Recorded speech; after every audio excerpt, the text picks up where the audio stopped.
মোথাবাড়িতে অশান্তির ঘটনায় এনআইএ তদন্তের দাবি বিজেপির। এনআইএ তদন্তের দাবি শুভেন্দু অধিকারীর। এনআইএ তদন্ত চেয়ে হাইকোর্টে মামলা দায়ের ডিএমএসপিদের থেকে। রিপোর্ট তলব কলকাতা হাইকোর্টের। হাইকোর্টে মামলার শুনানি 2রা এপ্রিল। পশ্চিমবঙ্গটা চালাবে, তাহলে সরকারটা কেন লোকে চয়ন করেছে? পরিস্থিতি হাতের বাইরে গেলে করবে, কারণ এই পুলিশের কর্মক্ষমতা কমে গেছে। আজ নয়, সিপিএম আমল থেকে দলদাস হয়ে গিয়েছে। তাদের যে এক্সপেরিয়েন্স, তাদের যে ট্রেনিং, সেগুলো নাই আজকে। ফলে পুলিশ একটু সমস্যা হলে নিজে পালিয়ে যায় প্রথম, আর সেনা নামাতে হয়, আধা সেনা নামাতে হয়। আর তারাই এখানকার শান্তি শৃঙ্খলা রক্ষা করে, তাদেরকে নামাতে হয়। যে গালাগালি দেন, ধর্ষক বলেন, তোলাবাজ বলেন, তো সেই জন্য সেনা নামবে কিনা পরের কথা। পুলিশ কোথায় গেল? কেন পুলিশ নেই আজকে? একটা সমাজকে তোষণ করতে করতে তাদেরকে সমাজবিরোধী বানিয়ে দিয়েছে। তারা মনে করছে যা ইচ্ছা করা যায়। এই অধিকার কে দিয়েছে? আগুন লাগাও, ভাঙো, পোড়ো। তো এখানে কি করে শান্তি আসবে?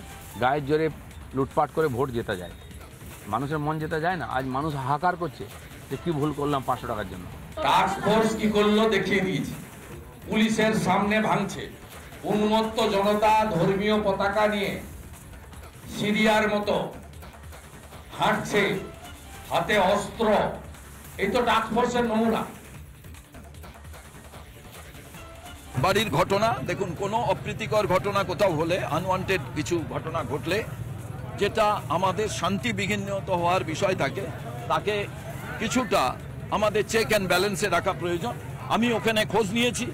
আমাদের মোস্তাক আলম, যিনি প্রাক্তন সভাপতি জেলা, তিনি মোথাবাড়ি সম্পর্কে আমাকে বিস্তারিত জানিয়েছেন। এমন কিছু বিষয় নয়। এবার অ্যাডমিনিস্ট্রেশন, প্রশাসন তার মতো করে কোনো সিদ্ধান্ত যদি গ্রহণ করে নর্মালসির জন্য, তাতে নিশ্চিতভাবে রাজনৈতিক দিক থেকে আমার সেখানে কোনো বলার নেই।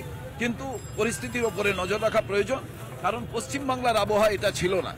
আজকে প্রতিনিয়ত প্রতি মুহূর্তে, সেই কারণেই তো সদ্ভাবনা যাত্রা আমাদের করতে হচ্ছে। বিজেপি বললেই তো হবে না, এর মধ্যেই যেটা হয়েছে অর্ডার, অবস্থা স্বাভাবিক হয়ে আসছে মালদা মোথাবাড়িতে।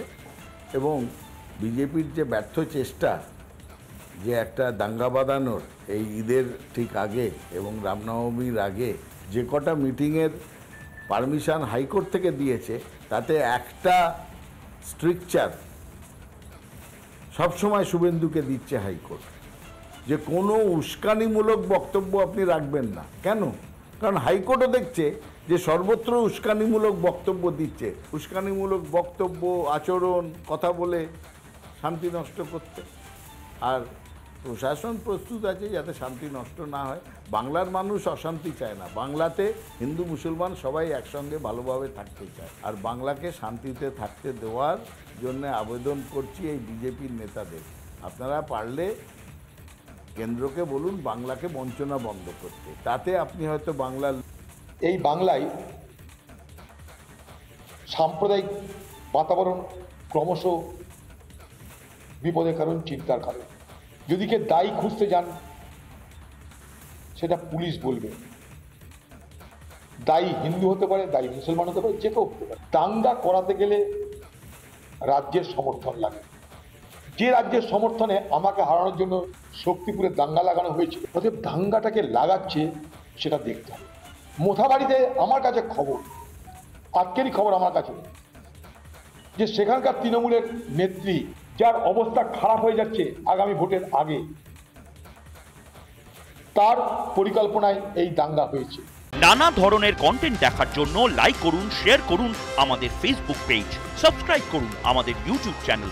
পাশাপাশি অন্যান্য ব্রেকিং নিউজের জন্য অবশ্যই চোখ রাখুন রিপাবলিক বাংলায়।